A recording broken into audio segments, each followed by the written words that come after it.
नमस्कार दोस्तों, मैं शिखा पटेल आप सभी का फिर से स्वागत करती हूँ। दोस्तों, इस शिखा वॉइस में मैं आपको आज ऐसी कहानी सुनाने जा रही हूँ जो कि रियल स्टोरी है। भगवान शिव का एक भक्त था जिसने अनेक साधनाएं करी, लेकिन पहले बिना गुरु के उसने साधनाएं शुरू कर दी। तो उसने अपने जीवन में क्या क्या अनुभव किया, पहले बुरा फिर अच्छा, वो सारा अनुभव उसने अपनी कलम से कॉपी पे बयां किया है, लिखा हुआ है। वो सारी चीज़ें उसने खुद ही स्वयं ही बताई हैं। उस अनुभव को सुन के आप भी आश्चर्यचकित हो जाएंगे कि अध्यात्म कितना खतरनाक भी हो सकता है और इतना पावरफुल भी हो सकता है। अध्यात्म में अच्छी चीज़ें भी हैं, बुरी चीज़ें भी हैं, बट हमें करते आना चाहिए। तो उसने अपने अनुभव क्या शेयर किए हैं, मैं आपको इस कहानी के माध्यम से बताती हूँ। आप समझने का प्रयास करिएगा। ये व्यक्ति अपनी ही कहानी बता रहा है। सिद्धियों की इस तड़प में वो भटकता हुआ स्वयं कब सिद्ध हो गया उसे पता ही नहीं चला। ये एक शिव भक्त है, उसकी कहानी है। वो समझ ही नहीं पाया। वो लिखता है अपनी कलम से अपनी इस किताब में, शायद मैं अपनी भौतिक ज़रूरतों की पूर्ति को आध्यात्मिकता से पूरी करने की जिद में था, इसलिए मैंने जीवन में अब तक कष्ट भी झेले और मृत्यु तक के दर्शन कर लिए। जीवन अद्भुत है।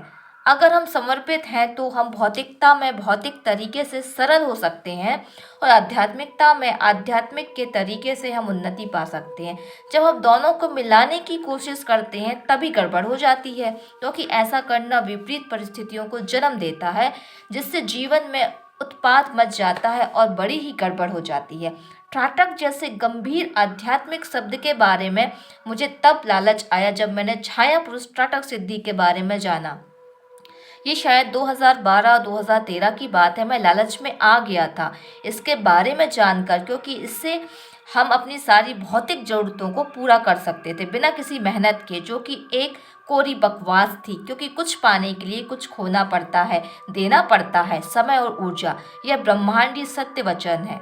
लेकिन जिस कदर मैं 2017 में अप्सरा साधना के लिए पागल था, उसके पहले मैं छाया पुरुष सिद्धि के लिए भी पागल था।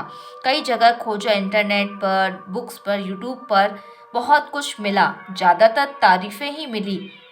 अगर इसे आप सिद्ध कर लेंगे तो आप इससे कुछ भी काम ले सकते हैं, कोई भौतिक वस्तु मंगा सकते हो, किसी भी दुश्मन को लड़के हरा सकते हो, जादूगरी दिखा सकते हो। यह आपको कुछ भी करके देगा। दरअसल यह आपके साथ 24 घंटे रहेगा। ये अब निर्भर करता है आप इससे क्या काम लेना चाहते हो। आप इसे रूप भी दे सकते हो जैसा आप देना चाहो। चाहो तो बिल्कुल अपनी शक्ल सूरत का भी इसे बना सकते हो। छाया पुरुष सिद्धि की खैर, मैंने इसके ढेरों फायदे देखकर इस सिद्धि को पाने का दृढ़ निश्चय किया। जानकर समझ लिया और पढ़ लिया क्या करना है। जो जानकारी मुझे मिली वो मुझे मिल चुकी थी। उस वक्त मैं बिना गुरु के साधना कर रहा था। कैसे गुरु ये अब मुझे मिले? अब ये सारी प्राचीन बातें हो चुकी है। उस समय तो गुरु वगैरह सिर्फ शब्द में हुआ करते थे। पहले होते थे गुरु, उनकी किताबें आज भी जीवित है। सोचिए, अगर उनकी किताबें और हमारे सनातन धर्म ग्रंथ ना मिले तो हम जैसे नौजवानों के भी वही हाल हों जो दूसरे धर्म के नौजवानों के हैं, क्योंकि उनके यहाँ तो ऐसा कुछ भी नहीं है। अब उसके यहाँ मेरे जैसे खोजी स्वभाव वाले का जन्म हो जाए तो बेचारा क्या करे, मजबूर हो जाए भेड़ चाल चलने के लिए। भेड़ चाल भी ऐसी कि ना मानो तो गर्दन उड़ाने की बात उनकी खास किताब ही सिखाती हो। डर भी है। खुश नसीब हूँ कि सनातन धर्म में जन्म हुआ। खैर, रात्रि के 10 बजे कमरे की लाइट बुझा दी, आसन के पीछे घी का दीपक रख कर बैठ गया, अपनी परछाई पर ध्यान लगाने लगा। शुरुआत में बहुत दिक्कत हुई ध्यान लगने में, पर धीरे धीरे परछाई पर ध्यान लगने लगा। 20 दिन गुजर गए, परछाई न हिली न डुली, कोई प्रतिक्रिया नहीं हुई। कम से कम 45 दिन बीत गए, कुछ नहीं हुआ। फिर कहीं एक किताब में एक मैडम का नंबर मिला। मैडम नील ने बताए अनुसार छाया पुरुष की साधना करने की कोशिश की। यह पद्धति तिब्बती खोज है जिसे मैडम ने सीखा और तिब्बत जाकर अब फ्रांस की आध्यात्मिक प्रकृति की महान विदुषी महिला थी। अब आप किताब की अद्भुत तिब्बतीय शक्तियों का समावेश है। रात्रि 10 बजे मैं कमरे में ध्यान कर बैठने लगा। जानकर अनुसार बगल में एक आसन लगा लिया और सामने मेरी परछाई थी, जो मेरे जैसी स्वरूप में बैठे एक इंसान की, जो कि एक कल्पना थी, वे प्रविष्ट करने का आदेश दे रही थी। कुछ दिनों तक कुछ भी नहीं हुआ। खैर, अब पलक भी नहीं झपकती थी, जल्दी आंसू भी नहीं आते थे, क्योंकि काफी लंबा समय अभ्यास का त्राटक हो चुका था। खैर, 2 दिन तक कुछ भी नहीं हुआ। तीसरे दिन परछाई हिलने लगी। शांत निर्विकार बैठा था, पर मेरी परछाई हिलने लगी। जब तक मैं उस पर नजर गड़ाए रहता था, जैसे ही ध्यान भटका वो फिर शांत हो जाती। आज मुझे आत्मविश्वास हुआ कि मैं सफल हो गया हूँ साधना पर। अभी असली कयामत तो आने वाली थी। मैं उसे आदेश देने लगा कि मेरे बगल में आके आसन में दूसरा स्वरूप बैठ जाए, तो सहसा मेरी परछाई सिमट गई, मेरी आज्ञा अनुसार उस आसन में आकर समा जाती है। ऐसा काफी दिन तक होता रहा। फिर एक दिन मुझे एक फ्लैश हुआ कि जैसे हूबहू मेरे कपड़े पहने बगल में कोई बैठा हुआ है। मैं घोर विस्मित था। कुछ लोगों से बताने का प्रयास किया। किसी ने अनसुनी कह दी, किसी ने बकवास कह दी, सपना देखा होगा। लगभग सिद्ध हो चुका था छाया पुरुष सिद्धि। ऐसा मुझे समझ में आया, यह सच नहीं था। अगली सुबह जब मैं सोकर उठा तो मुझे बहुत तेज बुखार आ गया था। मैं अकेले रहना चाहता था। कानपुर में तो अकेले ही रहता था। सरकारी अस्पताल गई, वहां जाके लाइन में लगा तो मैंने देखा धूप में मेरी परछाई है, जो कि हिल रही है, अचानक गायब हो जाती है और वापस आ जाती है। मेरा बुखार बढ़ता जा रहा था, कमजोरी बढ़ती जा रही थी। खैर, डॉक्टर ने दवाइयाँ लिखी, जांच की। जांच में ये पता चला कि मेरे खून जो प्लेटलेट्स हैं, आरबीसी हैं, दिन प्रतिदिन कम होती जा रही है। मुझे उन्होंने भर्ती होने के लिए बोला। मैं चकित हो गया रिपोर्ट देखकर। उस छोटे से कमरे में भी मैंने एक परछाई देखी जो हंस रही थी। मुझे अजीब सा लगा था, जैसे मेरी मृत्यु नजदीक आ रही हो। बाकी कोई उसे नहीं देख पा रहा था। मैंने बहाना बना दिया और निकल गया वहां से। मैं घर आया, दूध गर्म किया, नाश्ता किया, दवाई खाई और इंटरनेट पर छाया पुरुष त्राटक सिद्धि से होने वाली समस्याओं को खोजने लगा।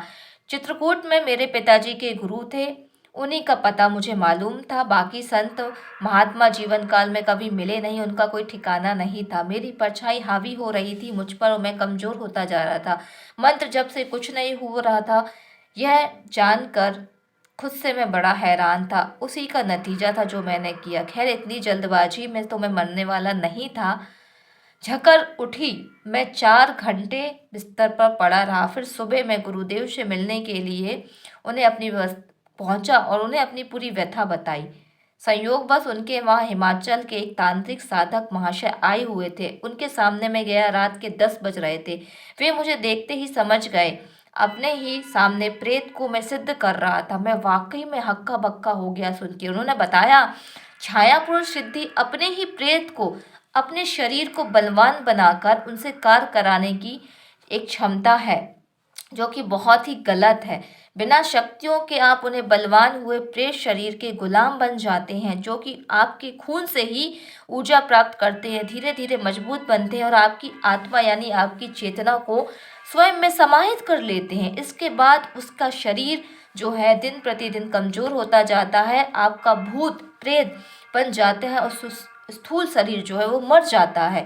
इसका एक और भी कारण है कि आपकी वासनाएं, इच्छाएं, लालच भी इसे बलवान बनाती हैं, जो कि तुम में अभी सर से पैर तक भरी हुई हैं। और मेरी परछाई वहां जल रहे दीपक की रोशनी की तरह बिल्कुल शांत थी। खैर, उन्होंने बताया, हवन किया, शुद्धिकरण की। मुझे प्रेत वाली प्रक्रियाओं से गुजरना पड़ा और मेरी मृत्यु निकट आने वाली थी। मैं बहुत ही जल्दी मरने वाला था, क्योंकि मेरी प्रेत सिद्ध हो रही थी और वो मेरी खून से ऊर्जा ले रहा था। मैंने माला जप किया, मेरा शुद्धिकरण हुआ। रात्रि में बुखार हवा हो चुकी थी, बिल्कुल खत्म हो चुकी थी। लोभ लालच खो गया था। अब मैं पूर्ण शुद्ध हो चुका था। अब मेरी प्रेतात्मा मुक्त हो चुकी थी। उस दिन मैंने प्रण किया, कभी भी भौतिक समस्याओं को आध्यात्मिक तरीके से मैं नहीं सुलझाऊंगा, क्योंकि दोनों एक दूसरे से अलग हैं।